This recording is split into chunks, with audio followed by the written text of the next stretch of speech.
Kumusta mga kaibigan? Maligayang pagdating sa aking channel. Narito kami sa isang bagong video. Sina Azgay Girl at Ken Yaman ay nasa agenda muli sa kanilang pribadong buhay. Sina Yaman at Azgay Girl ay magkasamang nagbakasyon.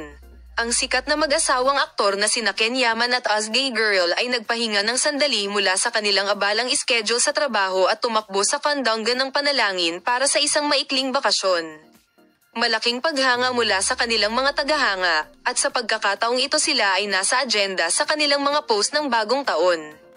Ang mga intimate photos na ibinahagi nila sa kanilang mga social media account ay nakakuha ng malaking atensyon sa maikling panahon.